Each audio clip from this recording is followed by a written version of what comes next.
And Japanese moviegoers are finally able to watch Oscar winner Oppenheimer 8 months after it became a summer blockbuster. Universal Pictures decided against showing the film in Japan last July out of concern over how it would be received in the only nation to have experienced nuclear warfare. Some in Japan felt particularly uncomfortable with the Barbenheimer phenomenon, which promoted the film alongside the far fluffier Barbie. Hanako Montgomery reports from Tokyo now on how people there are reacting. Hanako, good to have you with us. I think we have to make very clear for people in Japan, this is incredibly personal, not just what happened obviously in 1945, but in the aftermath too. It has very deep personal connotations for people. So I understand the sensitivities. How are people reacting? Yeah, Julia, like you mentioned, I mean, the results of the atomic bombs dropped on Hiroshima and Nagasaki are still, very fresh in Japanese people's minds. Even though this happened in 1945, 78 years ago, it's still a huge, huge source of pain for much of the Japanese public. So when people were watching Oppenheimer, there were several mixed reactions. Of course, there were some people who enjoyed the film, others who didn't. Take a look to see what people were telling us. After months of delay, the father of the atomic bomb's life story finally took to the big screens in Japan, the very country where his invention wreaked terrifying devastation. The film, highly praised globally, was met with favorable reaction from some Japanese viewers. I was interested in this movie because it shows the expressions and emotions hidden behind the eyes of both Americans and Japanese who saw the atomic bombs. It doesn't just show the tragic story, which I think is easier to depict, But left others with a bitter aftertaste. Of course, this is an amazing film which deserves to win the Academy Awards in the United States. But the film also depicts the atomic bomb in a way that seems to praise it. And as a person with roots in Hiroshima, I found it difficult to watch.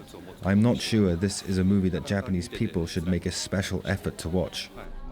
Omitting images of the ghastly wreckage caused to Hiroshima and Nagasaki by the atomic bombs, lethal weapons that killed over 200,000 people, was a conscious decision from director Christopher Nolan. At a New York film screening, Nolan said that he didn't include those images because Oppenheimer himself didn't fully see how his invention incinerated whole neighborhoods and people. The film took 8 months to release in Japan, amid controversy over an unofficial marketing campaign that critics said trivialized the 1945 nuclear attacks. But the criticism hasn't deterred viewers entirely. During opening weekend in Japan, the movie grossed $2.5 million.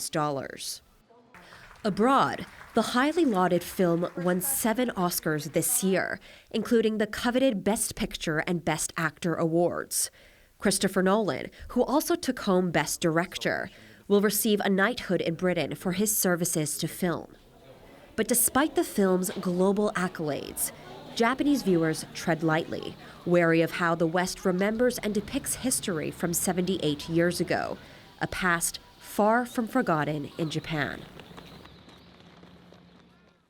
It's a fascinating report. Some of the criticism that I saw was also from people who understood that this was about depicting the run-up to the decision to create and then obviously do what took place in 1945, but also there were people saying, what about nuclear deterrence? What does that look like in light of the conversations that are being had today about nuclear risk? And also that there wasn't enough depiction of the horror that followed.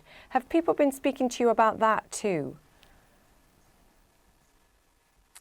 Yeah, Julia, I think some people who saw the film said that this was a conversation starter to discuss nuclear deterrence, like you said. Of course, Japan doesn't have any nuclear weapons and relies on the United States in terms of protection, in terms of the global stage. And, in terms of omitting those key images that show the aftermath of the Hiroshima and Nagasaki bombs, I think that was really a key point of contention for many Japanese viewers. Some felt that it was erasing a key part of history, and American viewers and global viewers should see what exactly took place in 1945, how it killed people and demolished entire neighborhoods. But others also said that actually, omitting these images didn't take away from the heaviness of the film, that it still showed to many people in Japan and abroad just exactly how painful and how dangerous these bombs are. And, even though those images weren't included in the film, some Japanese movie theaters actually included a trigger warning cautioning people that those images in Oppenheimer would still be distressing to Japanese viewers, Julia. Yeah, 8 months later. Hanneke Montgomery, great to have you on. Thank you so much for that report there.